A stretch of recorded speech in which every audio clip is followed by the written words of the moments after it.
आम्ही 85-86 पासून हा भास्कर लंगोटे बसलेला त्यालाही माहिती की आम्ही परभणीला कसं यायचो, काय किती लोकांना खासदार केलंय.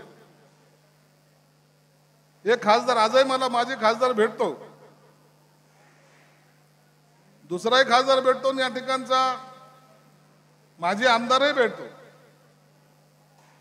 मग तो तुकाराम रेंगे असेल की भास्कर जाधव असेल की आणखीन बाकीचे इतर जण असतील. परभणीमध्ये एक ताकद आहे, फक्त ती ताकद कुणाला तरी समजली नाही, हे आमचं दुर्दैव आहे. परभणीच्या लोकांनी ठरवलं तर परभणीचं राजकारण बदलतं. लोकसभेची सीट आपली गेली नसती हे मी तुम्हाला आजही ठामपणे सांगतो. परंतु काय झालं माहित नाही, मला त्या राजकारणात जायचं नाही. परंतु सीट आमची हातची गेली. इथं जर धनुष्यबाण असता तर पराभव झालाच नसता, हे तेवढं सत्य आहे.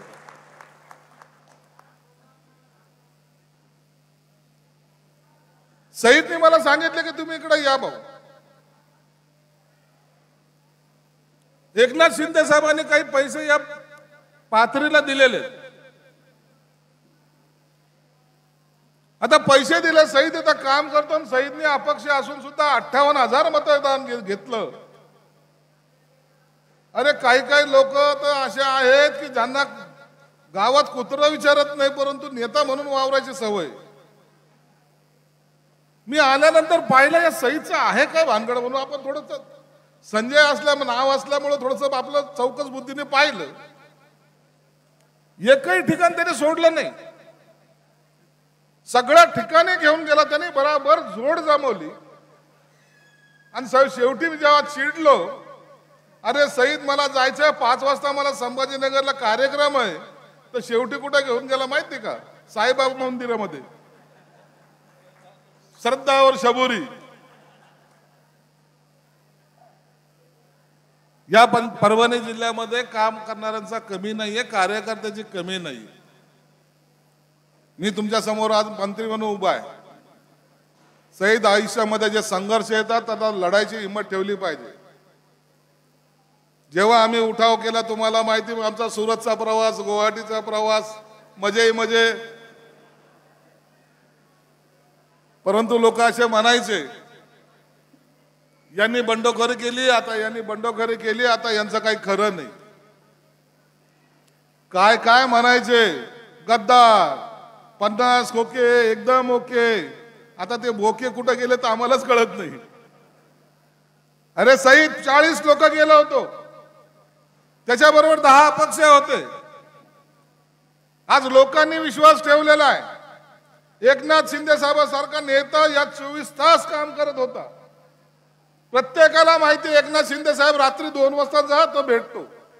मला 3 तास झाले तर मी त्या सईदवर चिडायला लागलोय. त्याला सांगितलं की आता मला ताबडतोब गाडीत बसायचं, संभाजीनगरला जायचं. परंतु मुख्यमंत्री असलेला माणूस, या राज्याचा कारभार करणारा माणूस, त्यांनी रात्रीचे 2 जरी वाजले तर तुम्हाला भेटल्याशिवाय तो कधी झोपायला गेला नाही, असा मुख्यमंत्री महाराष्ट्रात कधीच होणार नाही. आम्ही काय येडे लोक आहेत का? आम्ही पण तर राजकारण करतो. मी 10 वर्ष नगरसेवक होतो, 3 वेळेला आमदार होतो, ही 4थी वेळ आहे माझी. कोणी असं इझिली जातं का? त्याच्यात माझं नाव संजय आहे. मला दूरचं दिसतं ना पहिलं कुठं काय आहे ते. म्हणून आम्ही विचार जो केला आणि जो निर्णय घेतला, तर महाराष्ट्राच्या जनतेला शिंदे साहेबांनी 2.5 वर्षात काय दिलंय तर लोक सांगतात भाऊ आता घ्यायचं काय राहिलं, हेच आम्हाला प्रश्न आहे. एक मुख्यमंत्री, तो लाडकी बहीण असेल, भाऊ असेल, वयोवृद्ध असेल, सगळ्यांसाठी प्रत्येक समाज घटकाला न्याय द्यायचं काम एकनाथ शिंदे साहेबांनी केलं. म्हणून सईद चिंता करू नको. जेव्हा आम्ही गेलो ना गुवाहाटीला, जाऊन आलो, शपथविधी झाला, सगळ्याला वाटलं संजय शिरसाट. शिंदे साहेबाबरोबर सर्वात जवळचा माणूस कोण? संजय शिरसाट. पहिल्याच यादीमध्ये मुख्य मंत्री होईल, नाही झालो. विस्तारामध्ये होईल, करता 2.5 वर्ष गेले, नाही झालो. कधी तर कार्यकर्ता म्हणायचे भाऊ लय वाईट झालं. तुम्ही मंत्री झालाच पाहिजे होते. तो असा आहे, तो तसा आहे, तो तसा आहे. भाऊ तुम्ही मंत्री पाहिजे होते हो. पहिल्यांदा मला बरं वाटायचं की हा माणूस मला सहानुभूती दाखवतो. नंतर मला असं लक्षात आलं, अरे हा माणूस तर आपल्याला चिडवतोय. कोणी मग नंतर म्हणायला लागलं की शिरसाट साहेब तुम्ही एक गप्प बस, नाही झालं तर नाही झालं, नाही झालं तर नाही झालं. मला ती सवयच लागली, नाही झालं तर नाही. पुढच्या टायमाला लोकही म्हणायचे की पुढच्या टायमाला निवडून तर येतो का नाही माहित नाही, आणि पुढच्या टायमाला मंत्री होईल. एक आहे, राजकारणामध्ये संयम हा पाळला पाहिजे. राजकारणामध्ये तुम्ही राजकारण करत असताना संयम पाळला पाहिजे. ज्यांनी संयम सोडला त्यांची अवस्था पाहिली तुम्ही कशी झालेली. जे भाषण करायचे, जे बोलायचे, ज्यांच्याकडे 56 आमदार होते, ज्यांनी 96 जागा लढवल्यात, निवडून आले 20, त्यातल्या अर्ध्याच्या वर तर आताही आमच्या टच मध्ये आहेत. एकदा जर शिंदे साहेबांनी फक्त इशारा केला की पटकन इकडे येतील. ही अवस्था आहे त्यांची. सगळेजण तयार आहेत. आता राहायचं कोणालाच नाही. काँग्रेसची तर विचारूच नका. लोकसभेला तुम्हाला लोकांना, काही लोकांना जे काही भडकवलं, मुसलमानाला सांगितलं तुमको पाकिस्तान भेज देंगे. हे काही गेलं का पाकिस्तानचे? पाकिस्तानचे इकडे यायला लागले तर आपण त्यांना हाकलायला लागलो. दलित समाजाला सांगितलं तुमचं संविधानच बदलणार आहे. बाबासाहेबांचं संविधान बदलतायत आणि मग लोक तर आपले येडेच आहेत. बाबासाहेबांचं नाव घेतलं तर अंगातच येतं आमच्या. अरे साले संविधान बदलायला चालले. अरे या देशामध्ये एकाची हिंमत नाही, एकाची ताकद नाही संविधान बदलायची.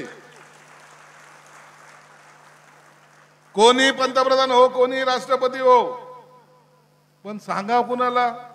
इलेक्शनचा काळ होता, प्रत्येक जण म्हणायचे भाई हे बाबासाहेबांच्या विरोधातले लोक आहेत. मोदी म्हणलं की मुसलमान लोक म्हणायचे नाही नाही हमारा तुमसे दुश्मनी नहीं, हमको मोदी के खिलाफ में वोट करना है. बरोबर आहे ना सईद? सईदने किती जरी घसा ओरडा कोरडा केला तरी मध्ये सईद तेरे टाइम हम देख लेंगे लेकिन अभी हमको तो ये वोटिंग करना है. बरोबर आहे की नाही? आजाद किए कि नहीं तुमने हमारे खिलाफ वोट? मी स्पष्ट बोलतो, मला काही टेन्शन नसतं. आपण बोलायला कोणाच्या बापाला घाबरत नाही. इसलिए सवेरे का भोंगा बोलता ना, उसको जवाब सिर्फ संजय सिरसाट ही देता. अरे हम खिलाफ में नहीं है. एक गोष्ट लक्षात ठेवली पाहिजे, जे घडणार नाही त्याच्या विरोधात चर्चा झाली. लोक गेले भावनेच्या भरामध्ये. विधानसभेला काय झालं? आता विधानसभेला अशी परिस्थिती आहे की त्यांना विरोधी पक्ष नेता सुद्धा बनवता येत नाही, एवढी त्याची बिकट अवस्था. पहिली अवस्था कशी होती? मुख्यमंत्री कोण बनणार? मग तो संजय राऊत येडा हळूच म्हणायचा उद्धव साहेबांचा चेहरा घेतल्याशिवाय निवडणुका जिंकता येणार नाही. काँग्रेस वाले म्हणायचे नाही आम्हाला पक्ष सृष्टीला विचारल्याशिवाय काही करता येणार नाही. राष्ट्रवादी म्हणायचे आपण वरिष्ठ पातळीवर चर्चा करून ठरवू. म्हणजे एकात एक नाही, सर्वांनी मिळून एकमेकाला पाडायचा प्रयत्न केला. स्वतः साफ झाले. म्हणून राजकारणामध्ये त्यांना लोकांशी काही घेणं देणं नव्हतं. त्यांना पाहिजे होती ती सत्ता, आणि या सत्तेसाठी भांडणारे लोक आज कुठे गेलेत, कोणत्या स्थळाला गेलेत, हे सांगायचं कारण एवढंच आहे. सईद संजय शिरसाटकडून शिक. संयम ठेवला, मंत्री झालो. संयम ठेवला. आमच्याकडे कसं आहे, तुझ्या विरोधात काम करणारा माणूस पालकमंत्री झालो. 5 वर्ष जिल्ह्यातून मी हलत नाही, टेन्शन घेऊ नको. 2.5 साल के बाद देखेंगे. अरे आपण जिथं पाऊल ठेवतो ना तिथं कामच करतो, टेन्शन घेत नाही आपण. एवढ्या मोठ्या 40 वर्ष राजकारणामध्ये घातल्यानंतर सुद्धा निर्णय घेण्याची ताकद आमच्यात आहे की जाड की पत्ती. तुझ्या विरोधात काम करणारे कोण कोण आहेत मला माहिती आहे. तुझा निधी कसा थांबवायचा यासाठी काय प्रयत्न केले तुला नाही माहिती, मला माहिती आहे. कारण की तुला निधी द्यायचं काम माझ्याकडेच आहे. सईद का कमी हुशार माणूस आहे का? उगाच फिरवलं काय त्यांनी मला इकडे तिकडं. तुम्हाला काय वाटतं लय मोठे हार आणतो हे सगळे जेसीबी मधले फुलं टाकत होता तर काय त्याला काही कारण आहे की नाही? आहे की नाही? एखादा हार माणूस टाकायचा म्हणलं किती विचार करतो. एक क्रेनच्या वर मोठा हार लावलेला, मी म्हणलं एका क्रेनला हार असेल, जिथं पाहतो तिथं क्रेनला हार दिसत होता. मी म्हणलं आता नाही म्हणता येणार नाही, ह्याला द्यावाच लागणार आहे. परंतु आनंद एका गोष्टीचा आहे की तू लोकांसाठी केलं आणि ठामपणे सांगितले तिथं मी कुणाचे 100 रुपये खाल्ले नाही, याला सगळ्यात जास्त महत्व आहे. याला सर्वात जास्त महत्व आहे. अरे लोक निधी आणतात तर स्वतःचं भलं करण्यासाठी आणतात. 10-20% वाचले तर एवढ्या मोठ्या निधीचे किती % झाले, किती रुपये झाले, हे सगळं कॅल्क्युलेशन करतात. मी मंत्री झालो, माझ्याकडे लोकांची रेग लागलेली. माझ्या ऑफिसमध्ये कधी येऊन पहा, मला बसायचं तर मला 4 लोकांना ढकलून जावं लागतं माझ्या खुर्चीपर्यंत. माझ्या ऑफिसला कधीतरी संभाजीनगरला या, तुम्हाला आतमध्ये माझ्याकडे येताना सगळ्याला लुटूनच यावं लागेल, एवढी गर्दी असते. त्याच्या मागचं कारण असं आहे की लोकांना विश्वास आहे की हे लोक काम करणार आहेत. आपल्याकडे कधी चिठ्ठी लागत नाही जाईत, कधी आपल्याला कोणी फोन केला तर फोन आपल्याकडेच असतो, म्हणून फोन घ्यायला माणूस नसतो, आपण फोन घेतो. सर्वसामान्य माणसाला तळागाळातून उचलताना शिवसेना प्रमुखांनी हा विचार नव्हता केला. मी अनेक ठिकाणी तुम्हाला माहिती, तुम्ही टीव्हीवर ऐकलं असेल, भाषण ऐकलं असेल, रिक्षा चालकापासून आमचा झालेला प्रवास, कामगार म्हणून झालेला प्रवास, आज या पदावर जेव्हा आलो त्या टायमाला या सर्व गोष्टीला सर्वात जर आशीर्वाद कोणाचा सर्वात मोठा मिळाला असेल तर तो शिवसेना प्रमुख बाळासाहेब ठाकरेंचा मिळालेला आहे. आम्ही विसरत नाही, विसरणार नाही आयुष्यात. ज्यांनी आपल्याला उभं केलं त्या माणसाला विसरायचं कसं? परंतु तोच पक्ष जर दलालाकडे गेला आणि ते पैसे घेऊन जर तिकीट वाटायला लागले तर त्यांना जोड्याने मारलं पाहिजे, हे सुद्धा खरं आहे. ती शिवसेना प्रमुखाची शिकवण होती. म्हणून आज या परभणीमध्ये आल्यानंतर मला एक मनातला समाधान वाटलं की मंत्री म्हणून पहिला दौरा मी काही पुण्याचा केला, आमच्याकडच्या काही समाज हॉस्टेलचा केला, विद्यार्थ्यांच्या हॉस्टेलचा केला, आणि तिसरा दौरा आज मी परभणीचा करतो. परभणीचे जेही कामं असतील बिंदास राहा, तुझ्या या पाथरीचे कोणतेही काम असेल बिंदास राहा, तुला सर्व सहकार्य संजय शिरसाट निश्चित करेल. परंतु आमदार बनवायचं माझ्या हातात नाही, ते एकनाथ शिंदे साहेबांच्या हातात आहे. नाही तर तू म्हणशील की शिरसाट साहेब म्हणले होते बरं का, ते काम एकनाथ शिंदे साहेबांचं. आणि त्या माणसाचा स्वभाव असा आहे, ज्या दिवशी त्याच्या मनामध्ये जी गोष्ट ठरते तो ते मानतो, काम ते करतो.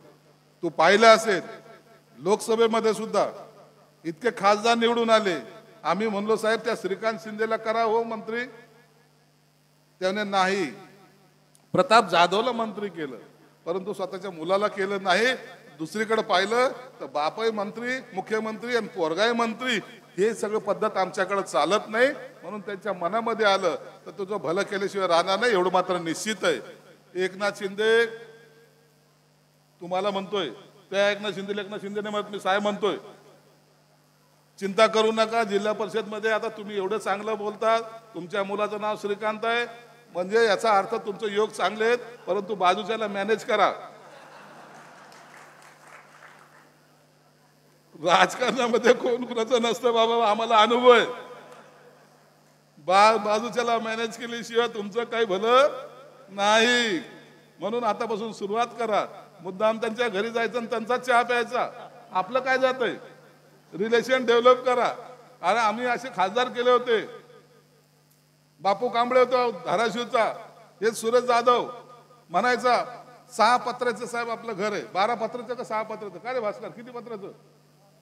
10 पत्राचं घर आहे. एक गिरणी होती पिठाची, आम्ही त्याला खासदार केलं. भास्कर जे आपला तुकाराम रेंगे पाटील, बिचाराला त्याला तोंडाला फक्त तूप लावा, फटाफट उलट्या करतो, त्याला ते सहन होत नाही. आजही त्याला ते रिॲक्शन होते, बरोबर आहे ना? त्याला बिचाराला आम्ही खासदार केलं, पण खासदार झाल्यानंतर ते त्यांच्या ह्याच्या प्रवाहात वाहून गेले. त्याबद्दल आपण न बोललेलं बरं. आपल्या इकडे काका होते, ते कुठे आहेत मला माहित नाही, परंतु जो माणूस निष्ठा, जो माणूस लोकांसाठी काम करेल तो कधी मागे राहणार नाही, एवढं मात्र निश्चित आहे. सईद, तुझ्या आणि तुझ्या सर्व पदाधिकाऱ्याचं, सर्व सहकार्याचं, सर्व नगरपालिकेच्या नगराध्यक्षांचं, नगरसेवकांचं तुम्ही जे प्रेम दिलं. आता माझी सुद्धा बोलायची लिमिट संपलेली आहे. मला 3:45 वाजलेत. हार जास्त घेतले पण पोटाला हार चालत नाही, त्याला भूक लागते. त्याला आता तुम्हाला सुद्धा भूक लागलेली आहे याची जाणीव मला आहे. कार्यकर्ता कसा सांभाळावं हे आम्ही शिकलेलो आहे. जर तुम्हाला आणखीन अर्धा तास भाषण दिलं ना तर तुम्हीच बोटं मोडायला सुरुवात कराल का बाई आता भाषण कधी संपत होतं संपव. तिकडं पोटामध्ये कावळे ओरडायला लागलेत. म्हणून तुमचं जास्त अंत न पाहता तुम्ही दिलेल्या या प्रेमाबद्दल मी मनापासून तुमचे आभार मानतो. या ठिकाणी थांबतो. धन्यवाद. जय हिंद, जय महाराष्ट्र.